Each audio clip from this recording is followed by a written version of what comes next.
This is one of the best videos ever on communication.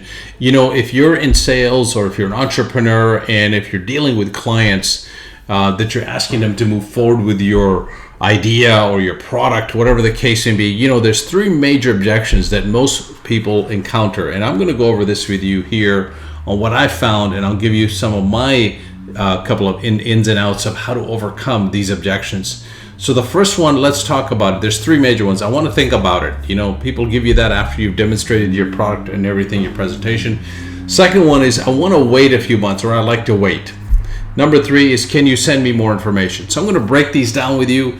You're going to love this video. So take out your pens and your pad. Let's get into this. So let's go over this one here right now. I want to think about it. Use curiosity and thought-provoking questions to uncover certain concerns. Like, for example, now this is what I've done is actually put some highlights on those words that are in red to emphasize your cadence. Now, when you're overcoming objections, it's very important to use the right tonality. You don't want to come across as trying to, you know, change their mind. You're not there to change your mind. You're there to give them information. There's an old saying that's once said is, a person convinced against his will is of the same opinion still. Think about what I just said. So let's go over this one. I want to think about it. I totally understand, Mr. Client or Miss Client. May I ask you, and then you pause. May I ask, what's most important for you to feel fully confident about making this decision today? So in other words, what you're trying to get them to ask is, what do you feel most confident about if you were to make this decision today? What do they feel confident? What is something they like about their product? You may even kind of ask in a different way. Well, for sure you should think, but let me ask you, what is the best thing you like about this proposal? That's a great way to get them to focus on the best thing that they like about this proposal or your product. Because when they start thinking about the positive aspects of your product or service, guess what?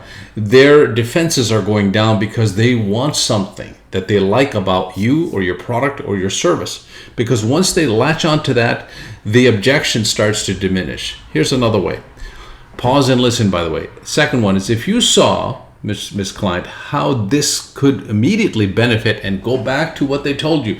For example, maybe cut down on their losses of maybe excessive heating bills, or if you could see how this could immediately benefit of you having more time with your family, whatever they told you that they want, insert that right here, and then you continue on. Would that help you feel more certain? If you saw how this product could give you more time with your family right now, would that make you feel more certain to move forward today? You see how you said that? Nonchalant. Create scarcity and reinforce value.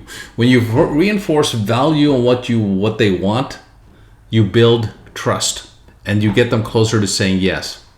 Many of our clients, here's a third way. Here's a third way. Many of our clients were in your position, hesitant at first, and they told us the same thing. However, when they took action right away, now you notice I lowered my voice, I emphasize with some emphasis on some keywords. However, when they took action right away, I emphasize on that, and now they're reaching their goals.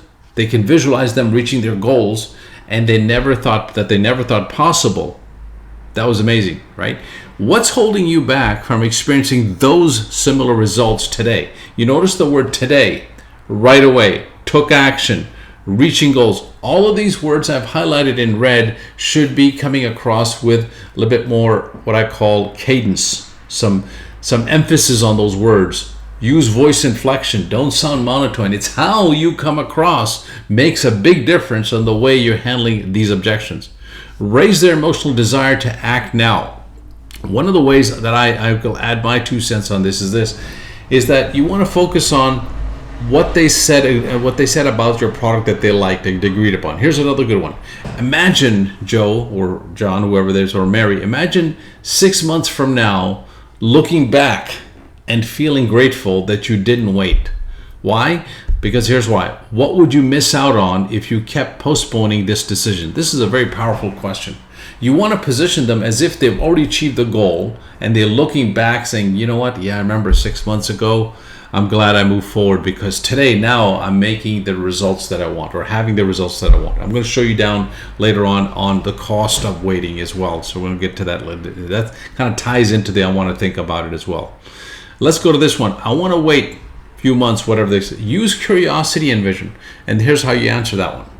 Well, waiting may sound reasonable, but I'd love to ask you this. What specific changes do you want to see in a few months that this can help you accelerate now, right? So in other words, imagine them achieving those results in a few months as if it's happened now.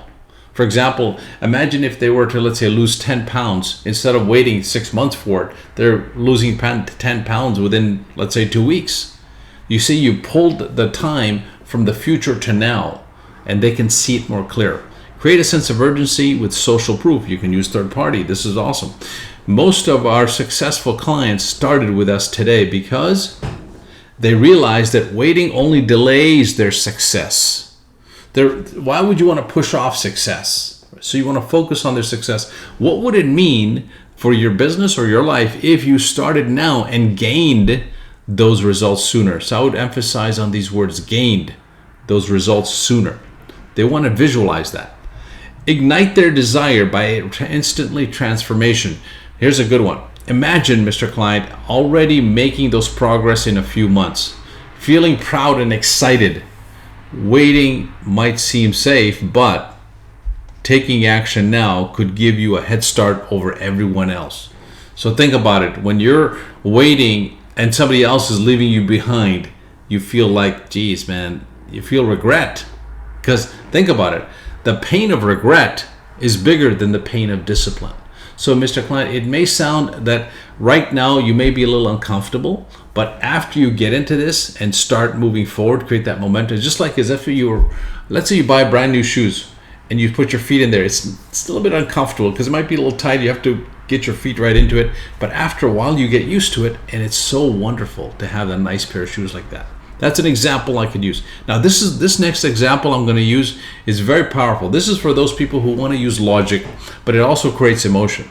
So here's what you do. You write down on a piece of paper, let's just say, Mr. Client, that this product or service could save you at $100 a day. So if you didn't move forward today, you would be losing $100 a day by not investing into this opportunity, whatever the case may be. And let's say the investment was $10,000, okay?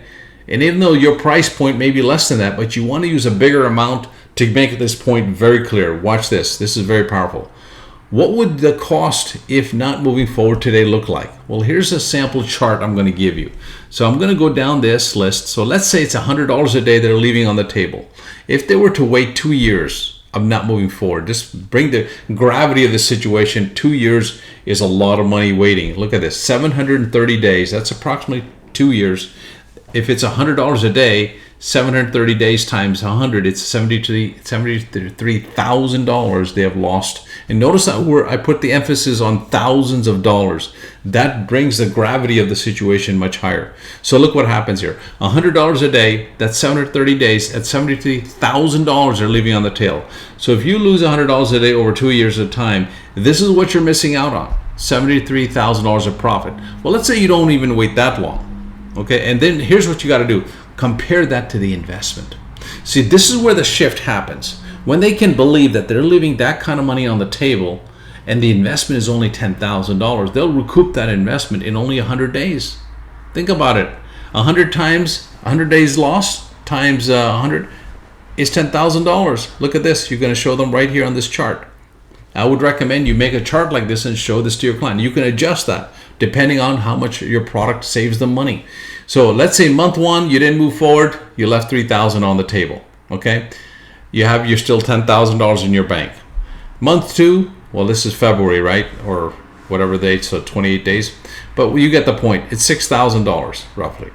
3rd month, you're leaving $9,000. 4th month, you're leaving, and the list goes on. I don't have to break it down, but look what happens here. On the 5th month, or actually on the 4th month, look what happens. They have spent more money on not using the product than to using the product.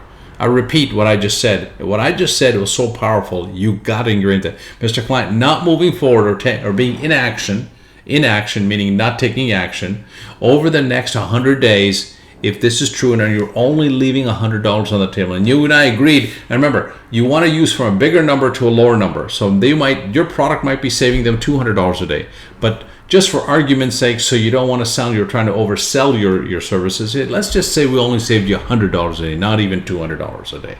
Okay, look at this. In 4 months from now, you would have paid for this product anyway. $10,000 has gone out of your business or your house because you didn't use this business or this machine or this service because of that. So, Mr. Client, what would you do in 4 months from it? So, in other words, if you waited only 4 months, you would have to pay $10,000 for our price to come in, and another $10,000 lost because you've lost $100 a day. Does that make sense? And look what happens to continue going forward. Hopefully, this makes more sense. Make sure you apply this. Now, let's go to this one. This is a very important. Can you send me more information? After you've done your presentation, if they're telling you this, you missed something very important. So here's a good way to overcome the objection. Absolutely, I can send you more information. And just pause here a little bit. But before I do, what specific information did you want? Very simple. Focus on what they wanted, what they missed on. Insert scarcity subtly. I can send you some details, but often, this is very powerful, people find that it's quicker to have a quick chat that clarifies what they were looking for than reading a bunch of pages or watching a bunch of videos. All right? Look at this. Create a desire for quick action. Most of our clients find it easier to get started right after a quick conversation, and it saves them time and clears up any confusion. Do you feel that this product or service could be the answer to fix the problem now? This question right here has made me thousands of dollars. Do you feel that this product, now this is a commitment question. You want to get a feel of, and you could use this with any objection, even if they say, I want to think about it, or I want to talk to my partner, whatever the objection is. This question, I would recommend you just memorize it and use it every time you get an objection. Mr. Client, that's not a problem. Do you feel though that this product or service could be the answer? You notice neutral language, could be, not is, could be the answer to fix your problem now, or whatever, however you want to say that. This will tell you what the real objection is. 99% of the time they'll tell you, yes, I believe this is going to help me. Then obviously if that's going to help them, then what is really blocking the way to moving forward now? Just imagine if you had that product right now in your house, or whatever you're marketing, or the service is installing starting tomorrow morning. Imagine in 2-3 weeks the benefits you would reap. Get them in a position of owning the product before they even say yes. This is very important. Instead of just sending the information, steer them toward a conversation for faster clarity and confidence. Okay? Just to summarize, here's what I'm going to tell you. Okay? Use questions to uncover fear and desire. Create urgency and scarcity without pressure. Build trust by showing understanding and offering a clarity. Give them guide them through emotional towards action, not delay. So there's 13 minutes of jam-packed information that will help you make more money, have better conversations with the other party, and just give you a better quality of life. Give me a thumbs up if you like this. Share with people that you know who can use this. I'll see you on the next video. Make it a great day.